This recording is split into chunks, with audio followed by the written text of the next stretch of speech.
δύο σας ότι εσείς με έναν άλλο αιχμάλωτο που τον λέγανε Νίκο, αλλά δεν θυμάστε το επώνυμό του, πήγατε να δουλέψετε σαν μαραγκή στη βίλα του Κεμάλ στην Άγκυρα.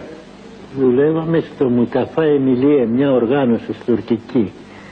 Και από εκεί ζήτησε ο Κεμάλ 2 μαραγκί για το σπίτι του. Ναι. Και έστειλαν εμάς, εμένα και τον Νίκο. Και έτσι πήγατε στη βίλα του Κεμάλ στην Άγκυρα. Και πήγαμε 6 χιλιόμετρα έξω από την Άγκυρα. Εκεί μας αρώτησε πάλι από πού είσαστε κι αυτά. Μου λέει δεν φταίμε εμείς, εσείς φταίτε. Τώρα μου λέει την ιστορία την ελληνική την ξέρεις? Λέω την ξέρω. Τον Αθανάσιο Διάκο λέει, τον Κολοκοτρώνη, τον Καραϊσκάκη, τους αγώνες του 21, τον Ιμπραήμ, όλα αυτά τα ξέρεις? Λέω ναι, τα μαθαίναμε σχολείο. Την τουρκική ιστορία λέει την ξέρεις? Δεν την ξέρεις. Εδώ που μεγάλωσες και γεννήθηκες αυτός τον τόπο, δεν ξέρεις την ιστορία του? Ξέρεις τη δική σας? Εκκλησίες είχατε τεράστιες και ο σταυρός ο δικός σας περνούσε στο ύψος από τα τζαμιά τα δικά μας. Και το είχαμε σε προσβολή αυτό. Στα σχολεία τραγουδάγατε όταν είχατε λέει οδική. Εσείς τον Τούρκο σφάξετε, τον Τούρανο σπαράξετε. Ήταν έτσι? Τραγουδάτε. Ήταν έτσι? Έτσι ήταν. Θυμάσαι λέει του Απέργητο θέατρο στην Πελαβίστα? Αυτό το θέατρο έπαιζε λέει όλο Κολοκοτρώνη, Καρασκάη και Αθανάσιο Διάκο. Τα ξέρει όλα αυτά και μάλιστα. Τα ξέρει, ναι. Θεσσαλονικός ήταν. Θεσσαλονικός, αλλά ήταν και τόσο μπασμένος στα δικαιώματα των Ελλήνων. Του λέγανε του Αθανάσιου Διάκου να αλλάξει τις δίστες σου και τους έβριζε και τους έλεγε μουρτάτες. Πού βρισκόσαστε λέει και τα λέγατε αυτά και τα κάνατε? Το θέατρο λέει κάτασπρα από φουστανέλα και καριοφίλι και για τα γάνια. Χαλάγατε τον κόσμο λέει με τα καριοφίλια στα θέατρά σας. Δεν σας απαγορεύσαμε ποτέ. Τι παράπονο, όποιος αγόραζε μέσα στα διοικητήρια, όλο εσείς αγοράζατε. Εμείς είμαστε πάντοτε πολίτες. Όλο αγοράζατε, κανένας Τούρκος δεν αγόραζε.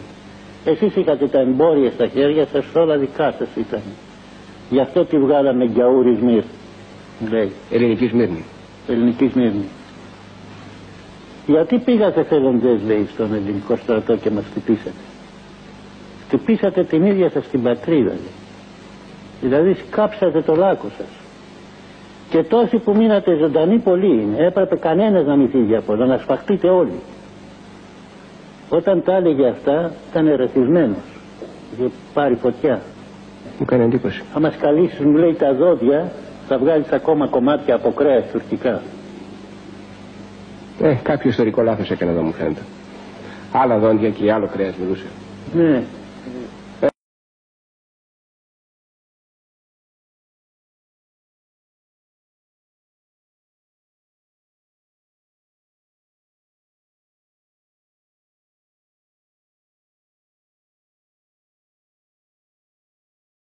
Πώς ήταν η γυναίκα του Κεμάλ, πώς ήταν έτσι σαν...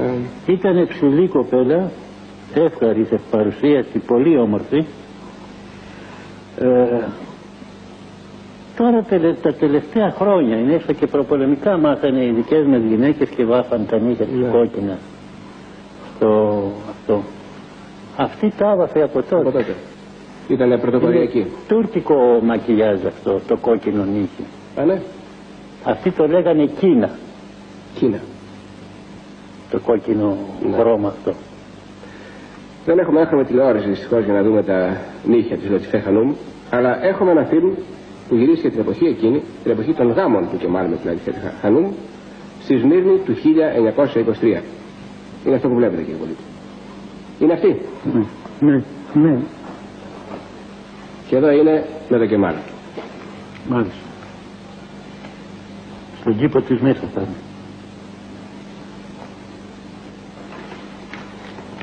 Το ένα του μάτι ήταν γυάλινο. Ναι, αυτό ήθελα να σας ρωτήσω. Βλέπω ότι είναι κάπως αψύχο, κάπως νεκρό. Ναι. Φαίνεται καλύτερα εδώ.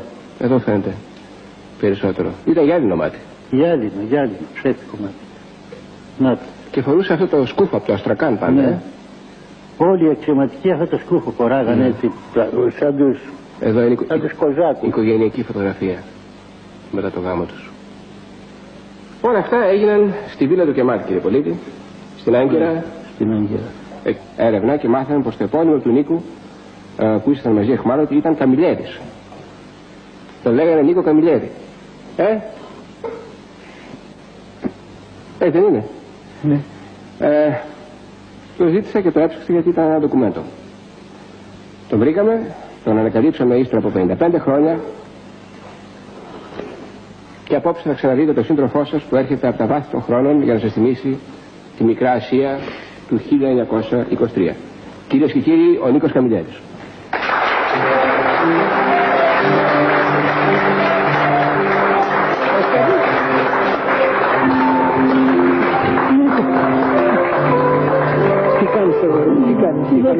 Καλά, Νίκο. Σε γνώρισα.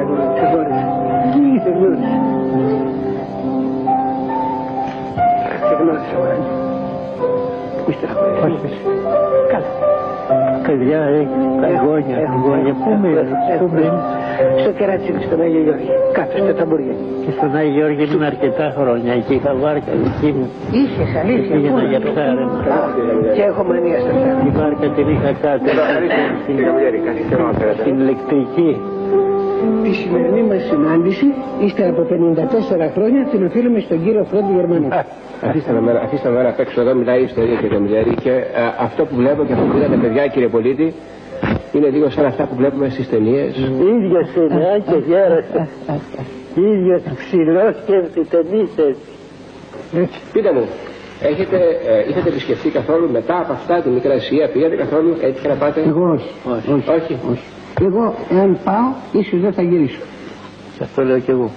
Έχουμε ένα φιλμ της σημερινής Σμύρνης, της Σμύρνης του 1976 νομίζω, τραβηγμένο μέσα από το τζάμι ενός τουριστικού λεωφορείου.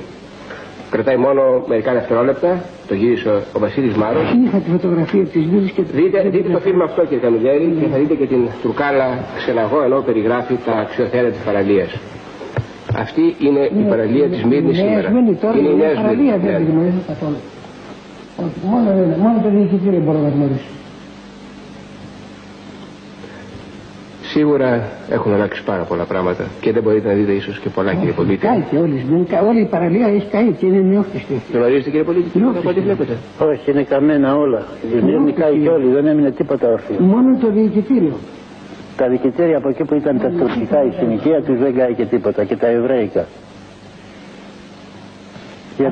Δεν ξέρω πόσο άλλαξε η προκυμαία που είδαμε κύριε πολίτη στα χρόνια που πέρασαν. Θα άλλαξε σίγουρα. Είναι ίδια, τα κτίρια δεν είναι, νέα κτίρια. Έχει σημασία για μένα, για τη γενιά μου, για τη γενιά των νέων παιδιών που είναι απόψε μαζί μας, είναι ότι εσείς μείνετε όρθιοι μετά από όλα αυτά.